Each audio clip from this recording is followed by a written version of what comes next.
Mic check 1 2. What it do? Welcome back to the Mic Check podcast. This is T Word, the People's Champ. Today we're talking about Jaron Ennis and his elevation to full IBF champion at the welterweight division.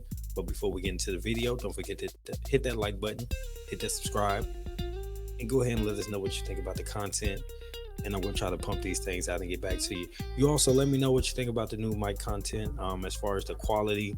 I was trying to get videos out, but everything I recorded sounded crazy. So I had to scrap everything that I had. I had a good bit of this stuff already recorded, and it just wasn't working out. So if the mic is good, my mic sounds nice, check one, let me know. All right, let's get to it. So after the July 29th matchup between Terrence Bud Crawford and Errol Spence Jr., we had a undisputed champion at the 147-pound division, the first in the four-belt era, and it was cool to see, but it was short-lived.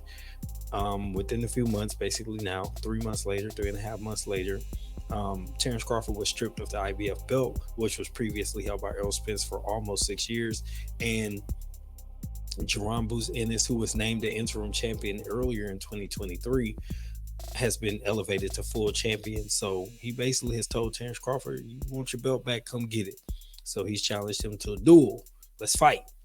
I like it. I like that kind of energy. Now, whether it actually happens, them boys already know. Showtime just went out of business as far as sports goes, and that's where Boots has been hanging his hat. So I don't know for sure that they can even make a fight happen, because they don't already have one signed, and we don't even know where Boots is going to fight at right now. So it might just be cap, but ultimately, I like the energy of it. I would love to see them get in the ring and scrap. The similarities in the styles and the diversity in their styles, I want to see how that clashes in the ring. But to get to the main point of this, we kind of knew that the IBF was going to be the first to drop the gauntlet on this particular situation, because unlike the WBC, they didn't enforce a mandatory. The WBA allows step-aside situations. The WBO, they had that basically 18-month period of grace for Terrence Crawford to do what he wanted to do. So we kind of knew that those organizations weren't going to pull the card and say, hey, what you doing our belt? Let's make something happen. But we definitely knew the IBF was on the move. For example, the first thing they did, they allowed Jaron Ennis to start to move through the rankings. The number 1 and number 2 spots had nobody in them for a couple of months. Castile Clayton and Jaron Ennis fought in 2022 to try and secure one of the couple of top spots, right? So I believe they elevated Boots to like number 2 after he beat Castile Clayton in the second round knockout. Stoppage, not a knockout, stoppage. Boots don't fight for the rest of the year, but he's at the top of the rankings. While Spence and Crawford are trying to negotiate this mega fight, Boots is kind of sitting on his hands because he's at the top of the 147 pound, along with Alexis Rocha, Speedy Rashidi Ellis, guys of that ilk. 2023 rolls around and he's fighting Kieran Chukajan on the big card with Tank Davis, and he didn't look his best, but it was an eliminator fight. It was to basically put him as the number 1 IBF guy. And boom, there you have it. He's the number 1 IBF. Later in the year, I believe he fought like 2 weeks before Spence and Crawford, if I'm not mistaken. And he gets elevated to IBF interim champion.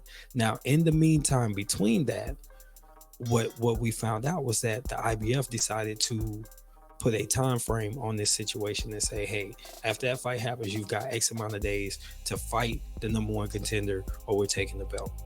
This was said months ago. This was said like February, March, if I'm not mistaken. So we knew that this was coming. So people that are saying like, oh, Boots just waited it out. Well, he kind of was told just wait it out. The IBF said like, you can get the belt. You can either try to fight them for it. You could try to book a fight. We're telling them to book a fight with you as soon as they get done. But that didn't happen. Now, keep in mind, we were expecting an announcement of Spence Crawford to occur sometime in April or May. We thought the fight was going to happen sooner.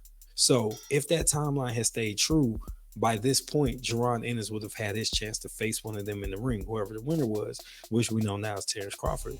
So I don't understand why people have all of these issues and all these concerns about this guy getting the belt in the way that it was already laid out. We knew this months ago.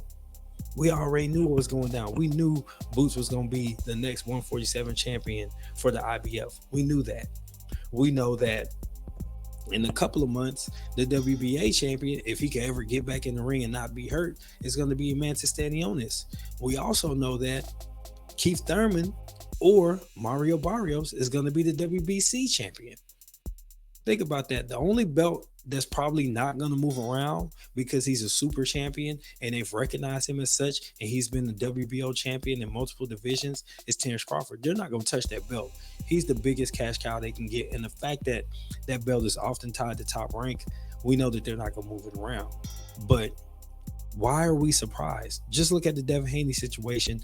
He's already seeing his belts. Shakur is now the WBC champion.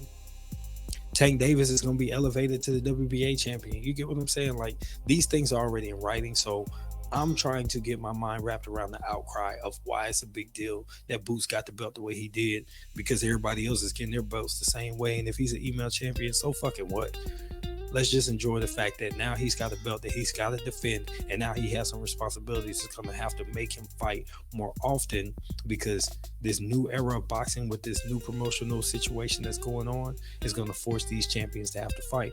So let me know what you think down in the comments. This has been T, Mic Check 1 2. What they doing? I'm out. Peace.